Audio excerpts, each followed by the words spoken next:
Eh ben salut tout le monde, comment ça va? Pas trop chiant le confinement, ça va? C'est pas trop relou, vous faites pas trop chier? Moi perso ça va, hein. Si un jour on m'avait dit que je pouvais rester chez moi, être payé et jouer à la console toute la journée, j'aurais fait ça beaucoup plus tôt, hein. Bon, je me suis dit qu'une petite vidéo serait la bienvenue, et puis comme le confinement est dans la bouche de tout le monde, c'était le moment d'en parler. Puis on va pas se mentir, si je peux gratter quelques vues avec un bon titre putaclic, ça m'arrange. De base, j'avais prévu de tourner cette vidéo dans mon jardin, donc en extérieur. Étant donné qu'on est en confinement, je me suis dit, pour plus de solidarité, vaut mieux la faire à l'intérieur. Bien évidemment, j'avais tout prévu, je m'étais lavé les mains avant de tourner la vidéo, j'étais à plus d'1 mètre de distance de ma compagne et de mon fils, et j'avais désinfecté mon jardin à la javel.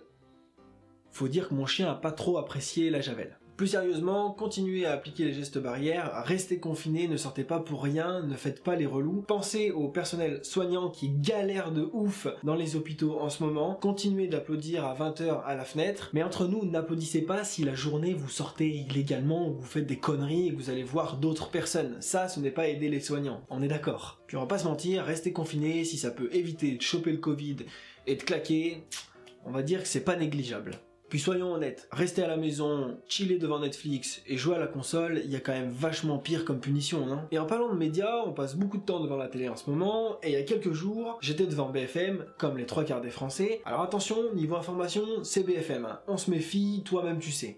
J'étais devant BFM et ils ont présenté un sujet sur le début des vacances scolaires en période de Pâques, et ils ont montré des gens qui ne pouvaient pas s'empêcher de sortir de chez eux et de tenter de partir en vacances. Ce qui est, d'après moi, la chose la plus conne à faire. Pour le sujet, ils ont interviewé plusieurs groupes de personnes, notamment une personne qui m'a marqué, un Marseillais. Marseillais qui était posé en terrasse tranquille dans le vieux port de Marseille.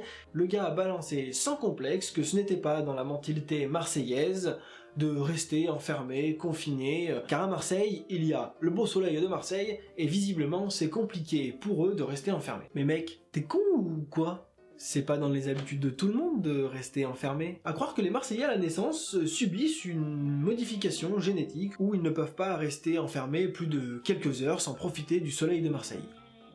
Et chez nous aussi, à Grenoble, on n'aime pas rester enfermé. Génétiquement, on est tous faits de la même façon. Vous êtes pas fait pour rester plus dehors que nous, ou que quelqu'un du Nord? Bon après, à ce Marseillais, il faut lui reconnaître une chose, pour une fois, il extrapole rien. Quand il te dit « je suis dehors entouré de monde », il est vraiment dehors entouré de monde. Et ça mérite des applaudissements. Ça se fait tellement rare, un Marseillais qui extrapole rien, autant le souligner. Bon, le gars, à la fin de l'interview, te précise quand même qu'il faut respecter les gestes barrières, rester confiné et être en contact avec le moins de personnes possible afin de ne pas propager l'épidémie. Je sais pas si on n'atteint pas le summum de la connerie là quand même, hein. Énergie 12, là c'est le moment de recruter, hein. Si vous voulez tourner une prochaine saison des Marseillais, il faut aller vous balader dehors, hein. Il y a des pépites, vous allez faire une audience de dingue. D'ailleurs, petite idée au passage, la prochaine fois, faites les Marseillais confinés. Ça changera pas le concept de d'habitude, ils seront toujours enfermés, mais cette fois-ci, on évitera tous les rendez-vous professionnels, et croyez-moi, ça va sauver quelques entreprises. Et cette idée-là, les gars, c'est pour moi, c'est cadeau énergie, hein. Si vous voulez m'envoyer un chèque, je suis preneur. C'est sûr qu'en ce temps de confinement, on a le temps de voir défiler pas mal de conneries, hein. Entre les médias et les réseaux sociaux, on a des perles. Et en parlant de conneries, il y a quelques jours, avec les collègues, on était en train de se faire une partie de console, une petite soirée gaming en temps de confinement, de tout ce qu'il y a de plus normal, un petit GTA V, préparation d'un braquage in-game, tout allait bien, et avec un collègue, on s'est fait une blague un peu miteuse, en se disant, tiens, on a tous les deux des enfants, le jour où on a un deuxième, on les appellera Covid et Corona. Bien évidemment, tout ceci n'était qu'une blague, mais il faut croire qu'il y a eu plus rapide que nous. Eh oui.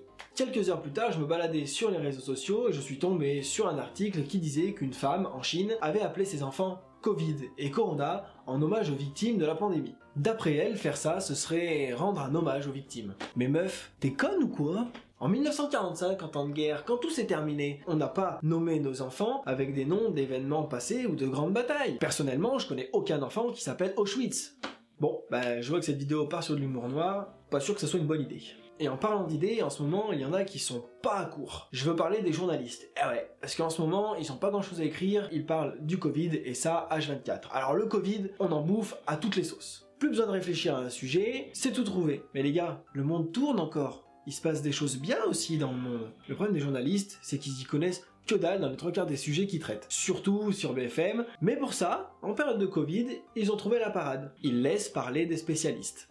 C'est facile, ils invitent des virologues, des médecins urgentistes, et on retrouve tout un panel de spécialistes, dont un qui sort du lot, que d'habitude on ne prête absolument pas attention, je veux parler des statisticiens. Alors ça, les statisticiens, c'est un grand métier. Le gars collecte des données, les rentre dans son ordinateur, te fait un graphique et te le balance à la gueule. Et quand il s'agit de te l'expliquer, je peux te dire qu'ils sont vraiment détachés de tout ça. Pas plus tard que la semaine dernière, un statisticien parlait sur BFM et expliquait le graphique qu'il avait réalisé sur la baisse du taux de mortalité suite au Covid. Le gars t'explique que l'on passe de 540 morts à 460 en 24 heures, soit une réduction de 80 personnes en moins. Le mec te l'annonce avec le sourire, comme si la France était sauvée. Bah super, fin du confinement, on sort tous, on va boire un coup, on s'embrasse, on se fait des bisous. Pourquoi attendre? Des discours comme ça, mon gars, ça aide pas, hein. Il y a quand même eu 460 morts, quand même. Non, parce qu'il faudrait quand même faire attention, parce que le journaliste derrière, lui, il modifie ton information, tu vois. Tu dis qu'il y a beaucoup moins de morts, du coup, eux, ils s'empressent de parler de déconfinement. Déconfinement, chose qui a été abordée plus d'une fois et qui est dans la tête de tous les Français, j'ai l'impression.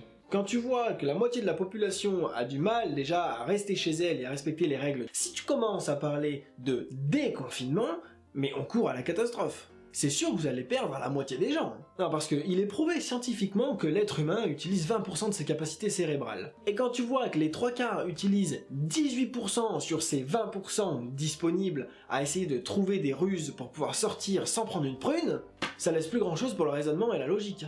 Bon, je crois que j'ai fini de dire des conneries. Respectez un maximum les consignes, c'est important. On a des aînés qui souffrent, qui sont fragiles. Ne transmettons pas le virus, on ne connaît encore pas grand chose là-dessus. On ne sait pas si, une fois qu'on l'a contracté, on peut le recontracter une deuxième fois. Pour l'instant, il y a encore trop d'inconnus, mais continuez, c'est important. Pensez au personnel soignant qui en chie dans les hôpitaux, mais grave. Alors, restez chez vous. Laissez parler votre créativité, jouez à la console, regardez Netflix, faites des WhatsAppéros, comme c'est la mode, faites-vous plaisir, mais respectez un maximum les règles et appliquez les gestes barrières, c'est comme ça qu'on s'en sortira le mieux et qu'on pourra sortir du confinement le plus tôt possible et reprendre une vie normale. Bon, maintenant que j'ai bien parlé, il reste plus qu'une chose à faire et c'est à vous de le faire, vous abonner à cette chaîne et activer la cloche pour recevoir une notification quand j'en sors une nouvelle. Vous pouvez partager cette vidéo sur les réseaux sociaux, j'y suis présent, Facebook, Instagram et Twitter. La nouveauté, c'est que cette vidéo sera aussi uploadée sur Facebook. J'ai envie d'essayer ça, de la mettre sur 2 plateformes différentes, parce que moi-même, je passe beaucoup de temps à regarder des vidéos dans le flux Facebook, que je retrouve pas forcément sur YouTube, et là, ça sera le cas. Si vous voyez cette vidéo-là sur Facebook, vous pouvez la retrouver sur YouTube, et ainsi la faire partager à vos amis si jamais elle disparaît dans le fil d'actualité. Sur ce, il me reste plus qu'à vous dire de prendre soin de vous, de rester chez vous, de prendre soin de vos proches. Prenez des nouvelles de vos aînés, ça leur fera toujours plaisir. La technologie est avec nous en 2020, alors profitons-en. On est confinés mais pas seuls, c'est la grande différence. Faites très attention, on se revoit très bientôt dans une prochaine vidéo j'espère. Je vous dis à très vite, des bisous, salut!